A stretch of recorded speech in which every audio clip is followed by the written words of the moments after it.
next two speakers are all from scientific academia, but they are very important related to the vaccine development.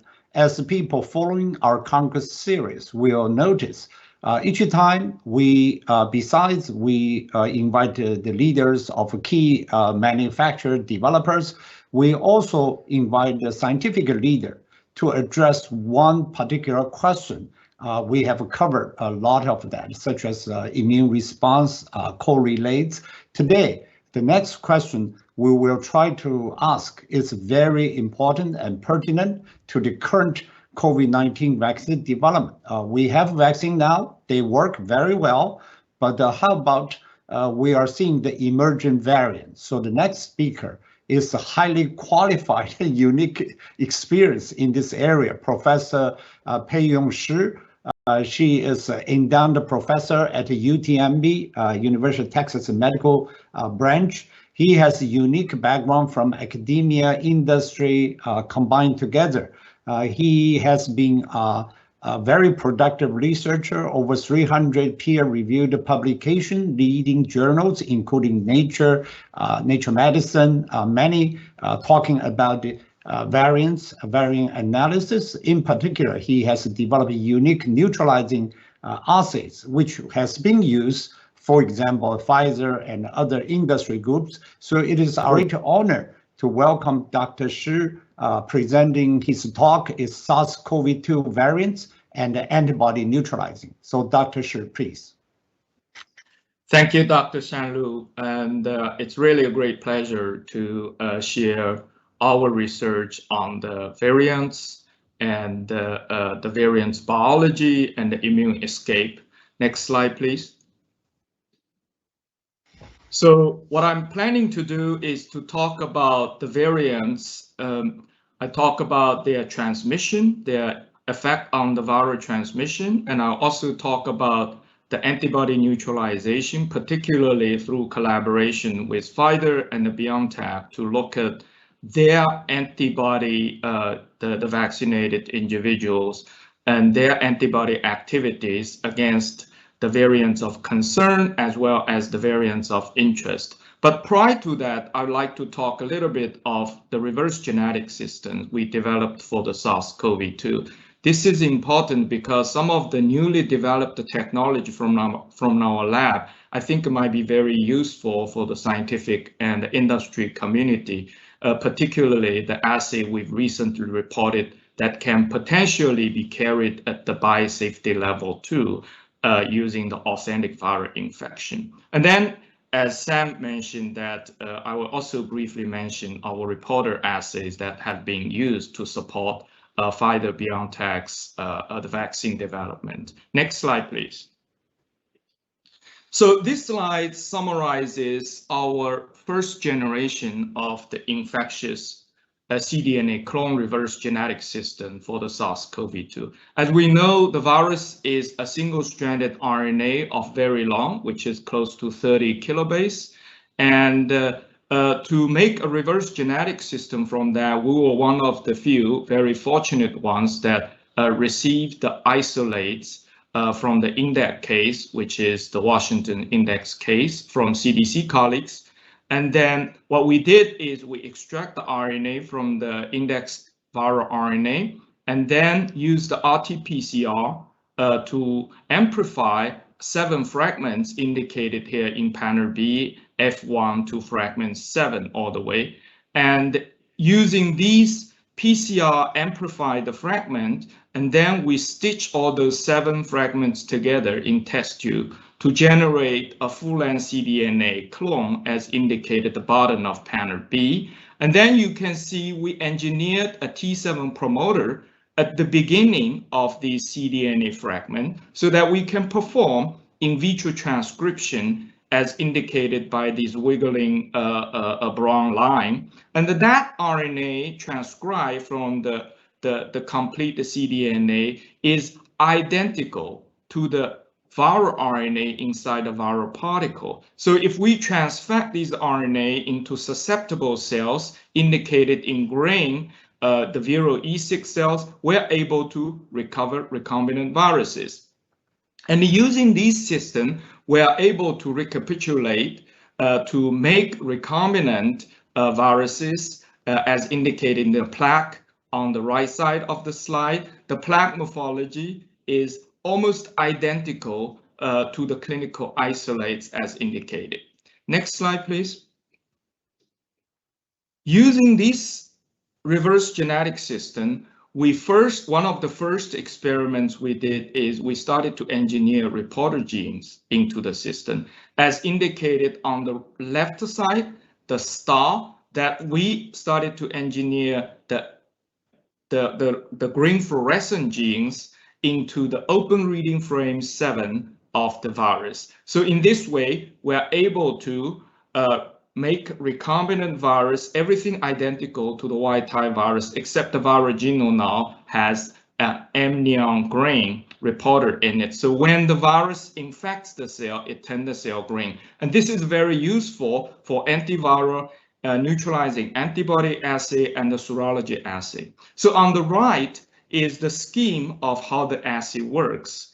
And we perform it in the 96-well platform. And on day 0, you plate the naive cells on the 96-well plate. And on day 1, you can see you mix the serum with the reporter virus for 1 hour, 37 degrees. And afterwards, you lay the whole complex into the preceded 96-well plates, and then let the infection go for 16 hours. And after that, we just use the high content imaging and the computation to calculate the neutralizing activities of the viruses, or of the sero samples. And this is very good in a way that we can do this in a very high throughput manner. Next slide, please. So we validated this assay using a convalescent patient serum. Here, I'm showing you on the left is the table. We collected 120 patients serum, and 60 of them are convalescent RT-PCR confirmed COVID patient. And then another 60 of them is the negative patient serum. Those are the serum collected before the pandemic. For each of these serum, we perform the conventional plaque reduction neutralization assay, because that's the gold standard we would like to benchmark to.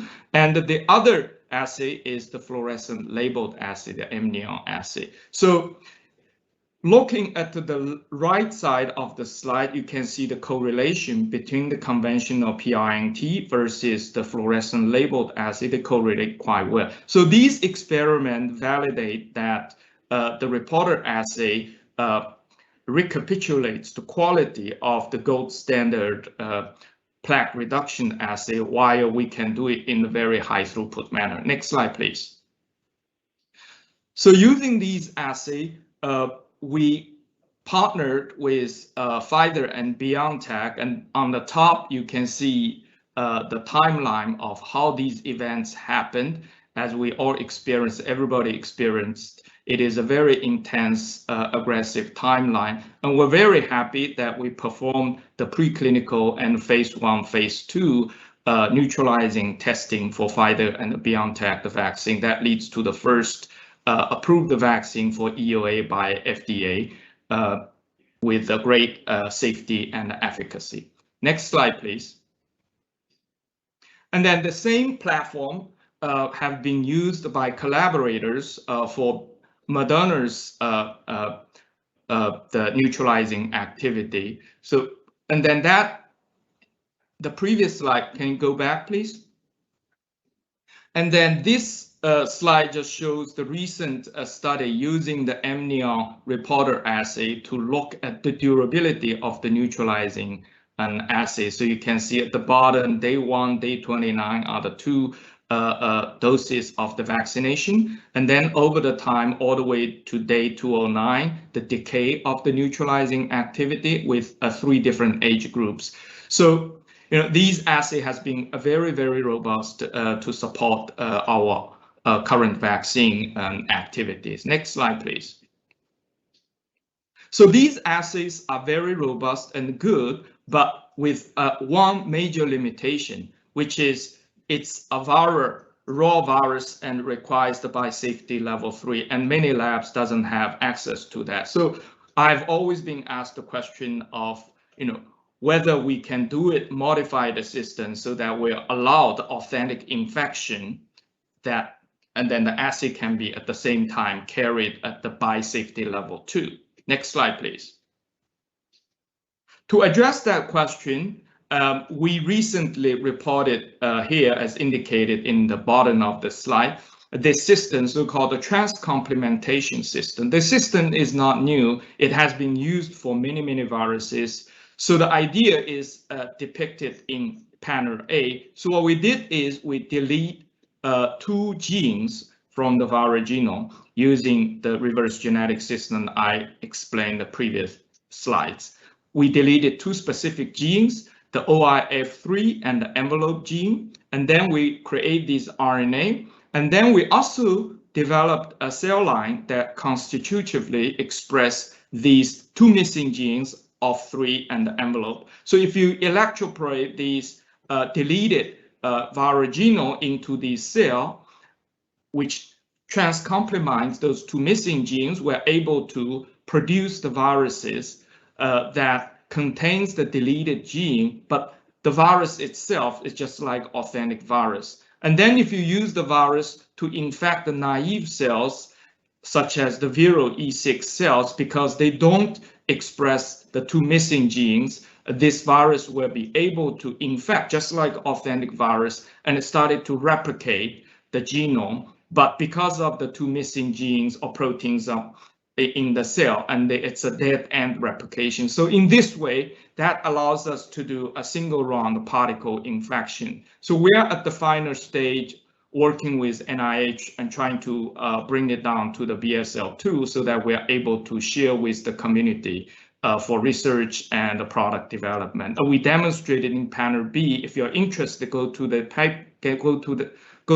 paper. We show that the system can be used to look at antiviral drug screening, serology testing, etc. Next slide, please. So now I'm going to start to talk about the variants. There are initially, when the sequence was reported in the spike gene, and the D614 is the amino acid sequence of the spike. And then very quickly, at the end of February of last year, people identified that D at 614 amino acid position started to switch to glycine G. So you can see on the top, as time goes on, the G residue becomes dominant. So I think we were all very interested in trying to identify or find out why this is happening. Does it increase the fitness of the virus, or does it increase the transmission? And also we'll be interested in whether that affects the vaccine neutralizing activity. Next slide, please.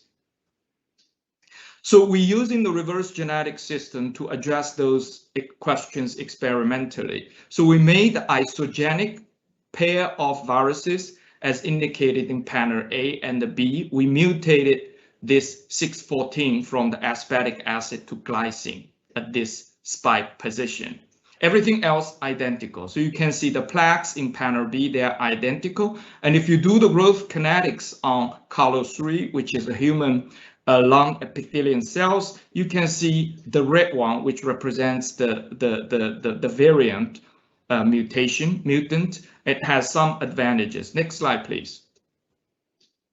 And then we tested them in the hamster model intranasally. We inoculate equal amount of the wild type and then the G mutant virus. And then we monitor the weight loss in panel B. You can see both the black and the red. The black means the wild type, the red means the mutant. They both lose weight, those animals, to the similar level. So the mutation doesn't seem to affect the pathogenesis and the disease of this virus, at least in the hamster model.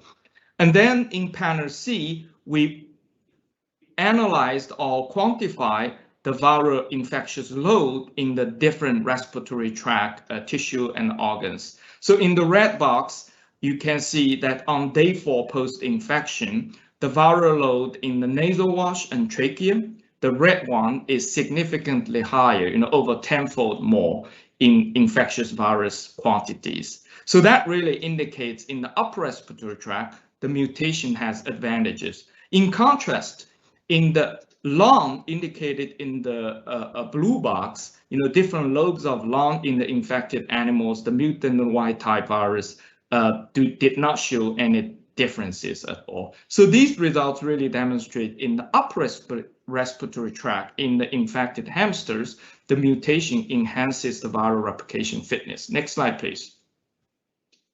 To validate these animal work, we looked at the replication of this pair of virus in the human primary airway culture as indicated in panel A.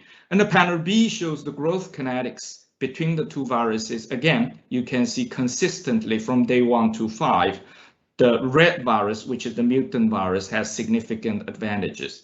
And then in panel C and D, we're doing just to further validate these fitness advantages because of this mutation. We did the competition assay. So what we did is we, in panel C, we inoculate equal amount of wild type and mutant virus in the primary culture. And then on each day afterwards, as indicated up to day 5, we look at using sequencing, we can measure the ratio between the mutant versus the original wild type virus. You can see over the time that the mutant virus has a huge advantages in terms of the replication. And in panel D, we're just doing the ratio.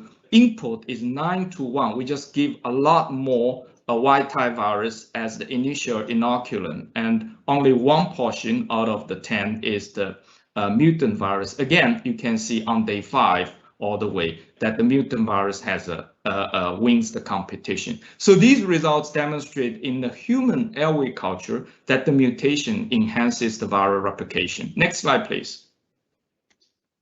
And then we also look at the stability of these mutations. So what we did is we incubate equal amount of infectious viruses from wild type and the mutant over the time at different temperature, 42, 37, and 33 degrees, which mimics the upper airway temperature. So you can see over the time, if you measure the infectivity of the viruses, the red one, which is the mutant virus, has a higher stability in maintaining the infectivity of the viruses. So this might also contribute because of the improved the thermal stability of the particles that might enhance the viral amount in the infected animals. Next slide, please.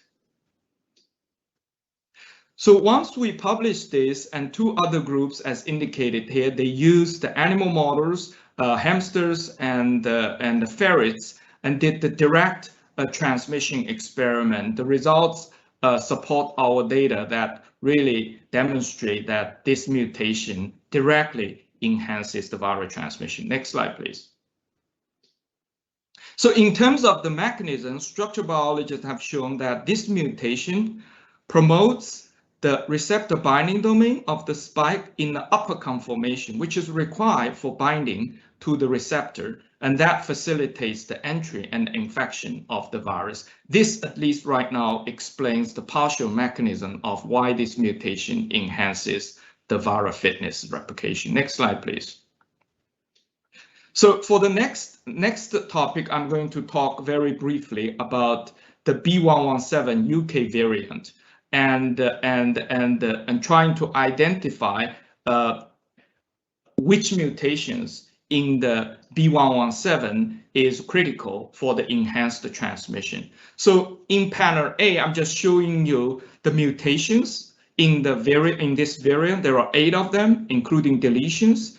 And what we did is we created a panel of the mutant viruses using the reverse genetic system as indicated here. All of them because they have the D614 right now, all the the circulating variants. So all the viruses contain the D614. And then the wild type virus, the backbone is the Washington index case, as I mentioned before. And then we engineered each of these mutants from the spike of B117 into these individual recombinant viruses. And panel B just shows you the locations of each of these mutations or deletions. And panel C shows the panel of the viruses of the plaques. Next slide, please.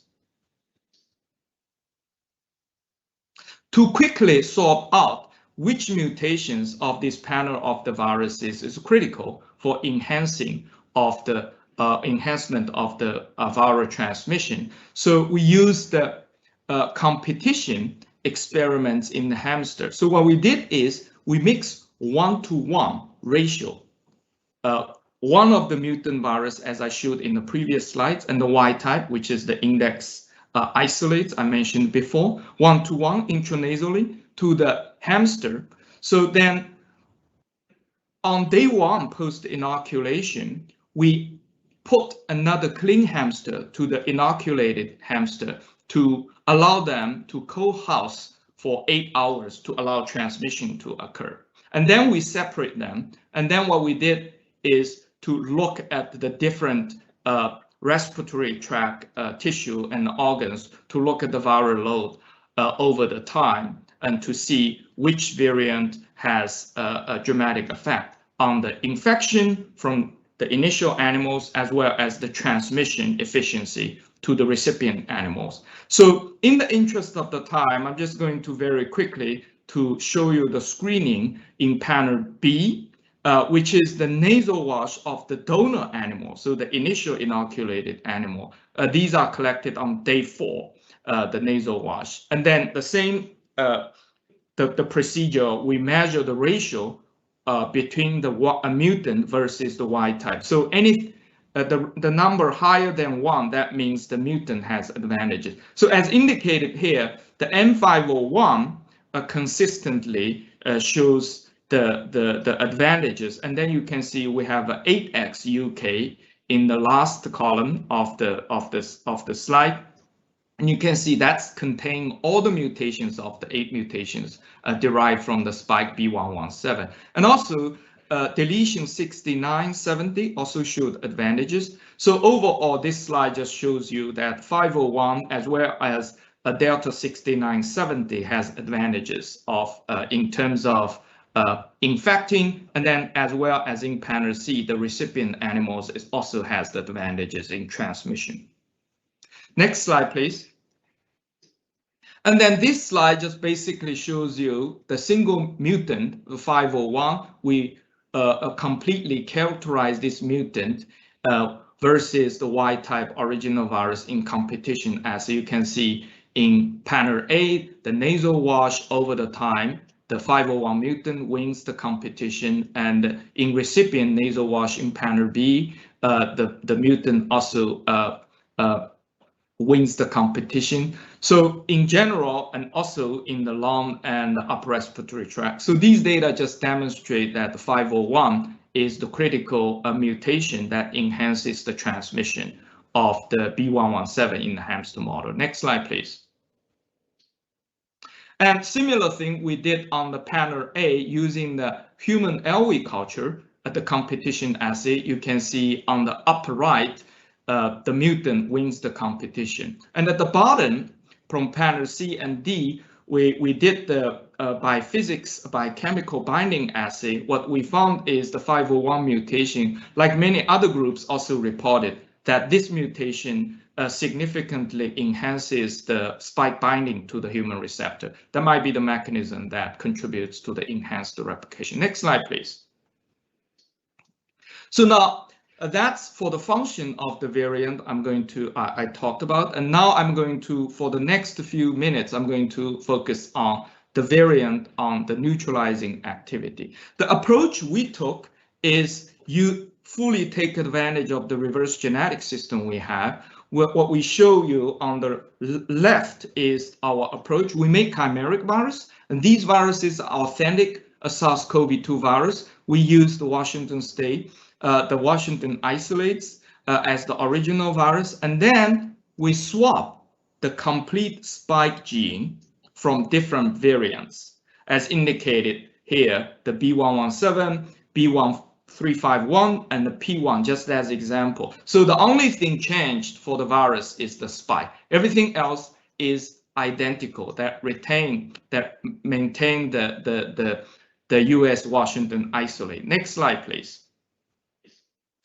So on the up left, we collaborate with Pfizer and the BioNTech, and these are the serum we used in our assay. The advantage of all our experiments is we use the same set of 20 serum from the fully vaccinated individuals, and those are the individuals. The samples were collected 2 and 4 weeks post the second dose, as indicated in the up left. And we use all those 20 serum for all our experiments, so we can really compare all the data historically over the time. So at the bottom, those are the published results. So you can see the first column is the Washington, the neutralizing titers for each of those 20 serum, and then the geometric mean of these neutralizing titers. So you can see, not surprisingly, the South African B1351 gives the most significant reduction. In our hands, it's about threefold reduction neutralizing activity. And then the others at the bottom right panel, we also looked at the California variants, 429, and then also New York variants, B1526, and then also we did the UK variant plus this E484K, because this mutation has been consistently identified that can confer resistance to certain monoclonal antibodies. So that's the previous results. And then on the up right, and these are the unpublished data about the Indian variants as well as the Nigeria variants. So the same set of 20 patient specimens using the conventional plaque reduction neutralizing assay. So you can see that the Indian B1617.1, and that significantly reduced the neutralizing activities by 3 to 4-fold. But it's still all the variants we test, all the serum we tested, they still maintain the neutralizing titers at least 1 to 40. So it's still substantial neutralizing activities against the Indian as well as the South African variants, even though they have a reduction. Next slide, please. And then because of the South African variants is the most significant in terms of neutralizing reduction, we dive a little bit deeper into subsets of these mutations in the spike. So on the right side of the red box, what we are doing is, besides the full spike, and we also created a subset, the green one is containing the mutations in the N-terminal domain of the spike. And you can see, compare with the Washington isolate, it marginally reduced the neutralizing activity. And then for the receptor binding domain, we also made the subset of the mutant virus. It's in purple. So you can see the receptor binding domain contains the critical mutations K417A and E484K, 501 and 614. And these are the mutations included in this receptor binding domain. And you can see it reduces the neutralizing activity, but not as much as the full spike as indicated in brown in B1351. So these data demonstrate both N-terminal region and then the receptor binding domain mutations collectively contribute to the reduction of the neutralizing activities of the South African variants. So we are still ongoing with the other Indian variants, such as the B1617 version 2, and then also the B1618, and we hopefully, in the next few days, we're going to have all these data for these variants. Next slide, please. So finally, I would like to thank the lab members and the collaborators. In the interest of the time, I'm not going to mention their name, but a great collaboration with a Pfizer team and the BioNTech. And I will stop here and to answer any questions. Thank you for your attention. Thank you very much. That was a very sophisticated talk from the assay system you used to the key variants. Thank you very much.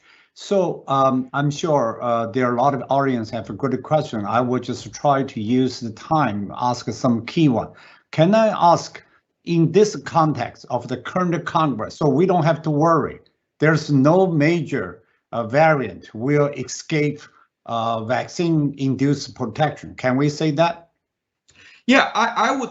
The data obviously tend to support that, but of course, neutralization, as we discussed in the previous talk, is just one of the, a few protective mechanisms, right? But maybe a very critical one. So I think we need to closely monitor these neutralizing assays. But of course, one caveat is that, as I mentioned, the specimens we use are those specimens collected at week 2 and week 4 post the second dose, which likely to be at the peak neutralizing activities. We are all following up on the decay or the sustainability of the neutralizing activity. So that's one of the caveats. We can bring it, just to be discussed here. But of course, there are other T-cell immunities which we don't have a lot of a good understanding and measurement on right now. And of course, we also discussed before in the previous presentation about the non-neutralizing antibody. They might contribute to the cytotoxicity and protective mechanism. So all these will come into play. So the bottom line is, I think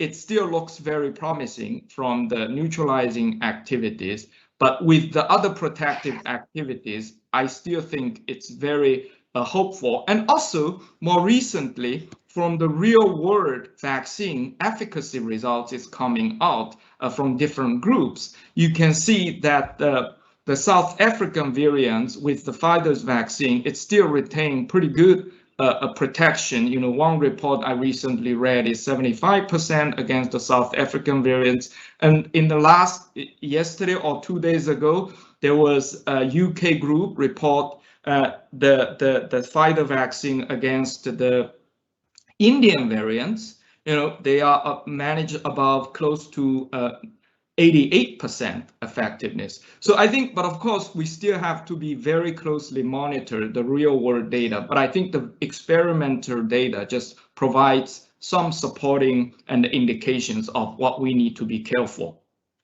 Yeah, thank you. Certainly, the real world study data is important, but your work, the value is very high because we can modeling. So actually, I have a more detailed question here related to your system.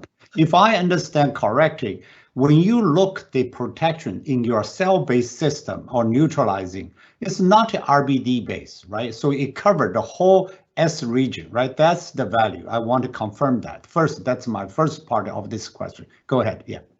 Yes, so this is a really authentic virus infection assay. So it has the full spike. It's not RBD. Everything in the specimen is going to be tested in this, in the final readout of this neutralizing assay. So then the question is, because the RBD-based neutralizing antibody assay is easy to understand from mechanical point of view. You have an antibody, you block entry. But let's say N-terminal. And here in your assay, you don't have ADCC there. You don't have an NK there. How does this antibody work? Do you have any hypothesis? Is it some other way to block the virus entry or just whatever? What do you think the mechanism might be? I think, I'm not trying, our assay is authentic viral infection. The other assays also provides from different perspectives, the information, the scientific knowledge into the assay. So I think it's not exclusive. I think all those will provide complementary results to have a better understanding. In terms of the N-terminal domain mutation, the antibodies, I think there are literatures clearly demonstrate the antibodies targeting the N-terminal domain outside the receptor binding domain also contributes and can neutralize and facilitate the protection. But of course, there are a lot more studies compare, for the receptor binding domain, there are a lot more sophisticated data and packages to look at these. Yeah, thank you. So due to time, I may ask one more question from audience. He asked a very good question. because we are seeing, of course, within 1 year for RNA virus, larger genome, we see many mutations. That's very nice. Okay, it's expect. So your data showing many variants, but not so big a concern. But he's asking, does that mean this is the best virus can do? Are there variants that can escape from the immunity conferred by, say, the worst B1351? So in other words, do you think the virus has more tricks, can escape? Seems they already tested quite a few spots. They have not break our immunity. What do you think? That's a more philosophical, I think, the question. I will never say never, right? Because I think it's very, very important because nature always surprises, as we always, have been experiencing right now. So I think the key is really we have to closely monitor what is going on and put remain our fingers on the deck to closely following up on these new variants and then provide solutions, and hopefully we can stay ahead of the curve and then end the pandemic. Sure. Maybe this new question I want to give the fair chance because asked very well and also relate to your data. Your data showing that different mutation may play different role in terms of route of transmission because this virus is more upper or lower respiratory route. We also know they go to GI tract. You are showing some mutation affect more than other site. So this audience wonder if necessary for protection via oral transmission instead of a humoral or respiratory, because the people are arguing maybe a muscle injection with a DNA or protein or adenol is not as good as the mucosal vaccine. What are your opinion on that? I think that's absolutely a very good point. There are a lot of things we need to look at just outside right now we are focusing on. And the GI and all those mucosal related questions you just mentioned. And I think there is a lot to do for us and to continue and to push the envelope. Thank you very much. I think we have to stop, but thank you so much for your wonderful, fascinating talk. And please keep your work and keep us more, informed of any variant in the future. Thank you very much. Thanks for your opportunity.